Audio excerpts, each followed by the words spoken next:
چیزوں کے اوپر کاربند رہو گے۔ وہ دو چیزیں کیا ہے؟ فرمایا ترکت فیکم امرین لن تضلوا ما تمسکتم بہما کتاب اللہ و سنت رسولہ۔ دو چیزیں ہیں، ایک اللہ کی کتاب ہے اور ایک محمد رسول اللہ صلی اللہ علیہ وسلم کی احادیث ہیں۔ جب تک ہم ان کے اوپر رہیں گے اس وقت تک ہم کامیاب ہیں، ہدایت پر ہیں۔ جو ہی ان سے ہٹ جائیں گے گمراہی ہے، ضلالت اور جہالت ہے، پھر اس کا نتیجہ کیا نکلے گا؟ معاشرے شرک کی بیماری میں مبتلا ہو جائیں گے، معاشرے بدعات اور خرافات میں ڈوب جائیں گے، اور کسی کو یہ پتہ بھی نہیں چلے گا کہ ہم کون سے راستے پر چل رہے ہیں۔ لوگ سمجھیں گے ہم یہ دین کا کام کر رہے ہیں، دین کا کام نہیں بلکہ اصل دین ہی یہ ہے کیا؟ قرآن اور حدیث سے ہٹ کر زندگی گزارنا۔ لوگ اس کو اصل دین سمجھ لیتے ہیں۔ تو مطلب کیا ہوا کہ جب تک ہم قرآن اور حدیث کے ساتھ وابستہ رہیں گے اس وقت تک ہم گمراہ نہیں ہو سکیں گے، اور جب قرآن اور حدیث کا راستہ چھوڑ دیں گے تو گمراہی ہمارا مقدر بن جائے گی۔ اللہ تبارک و تعالیٰ فرماتے ہیں یہی راستہ ہے، اگر اس راستے پہ چلو گے تو کامیاب، وگرنہ پھر کیا ہوگا؟ اللہ فرماتے ہیں فَلْيَحْذَرِ الَّذِينَ يُخَالِفُونَ عَنْ أَمْرِهِ أَن تُصِيبَهُمْ فِتْنَةٌ أَوْ يُصِيبَهُمْ عَذَابٌ أَلِيمٌ۔ اے محمد صلی اللہ علیہ وسلم ان امتیوں کو کہیں فَلْيَحْذَرِ الَّذِينَ يُخَالِفُونَ عَنْ أَمْرِهِ، لوگوں ڈرو، ڈرتے کیوں نہیں ہو؟ فَلْيَحْذَرِ الَّذِينَ يُخَالِفُونَ عَنْ أَمْرِهِ أَن تُصِيبَهُمْ فِتْنَةٌ۔ اس انسان کو ڈرنا چاہیے، جو انسان اللہ کے راستے کو چھوڑتا ہے، محمد رسول اللہ کے راستے کو چھوڑتا ہے، اس کو ڈرنا چاہیے کہ کہیں اس کو فتنوں میں مبتلا نہ کر دیا جائے۔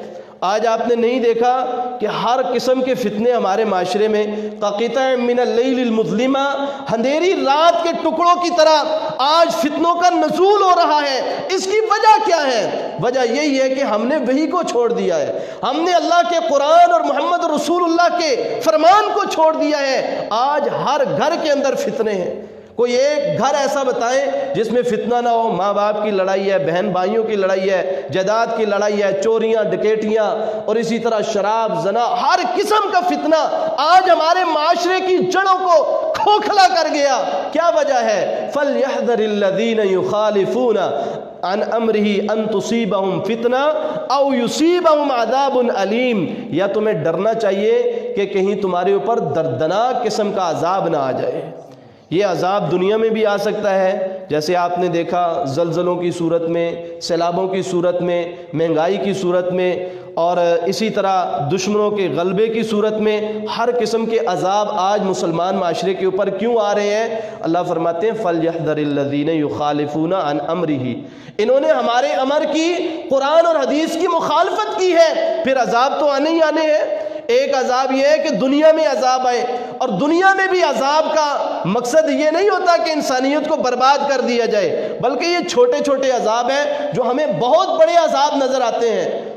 ذرا سی زمین ہلا کے کہتے ہیں قیامت بپا ہو گئی ہے، حالانکہ یہ قیامت نہیں ہوتی۔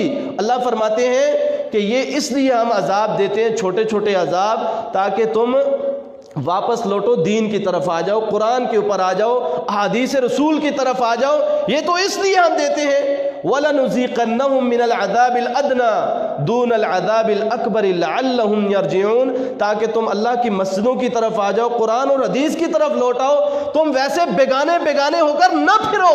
مقصد یہ ہے کہ تم اللہ کے دین پہ واپس آ جاؤ، جو تمہاری اصل ہے، جو تمہاری کامیابی کی بنیاد ہے، جس پر تمہاری دنیا اور آخرت کی کامیابی کا انحصار ہے، تم اس چیز کی طرف واپس آ جاؤ۔ یہ عذاب دینے کا مقصد تو یہ ہے۔ اور پھر اس ضمن میں یعنی جب اللہ اور اس کے رسول کے احکامات کو انسان چھوڑتا ہے تو پھر آخرت میں عذاب علیم، دردناک قسم کا عذاب۔ پتہ ہے مسلمانوں دردناک عذاب کس کو کہتے ہیں؟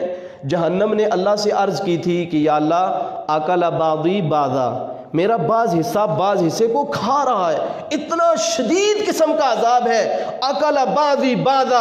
آپ ایسے سمجھ لیں کہ ایسا عذاب کہ اس عذاب کو بھی عذاب ہو رہا ہے، اتنا سخت قسم کا عذاب ہے۔ قرآن اور حدیث کا راستہ چھوڑنے والوں کو اللہ وہ عذاب چکھائے گا قیامت والے دن۔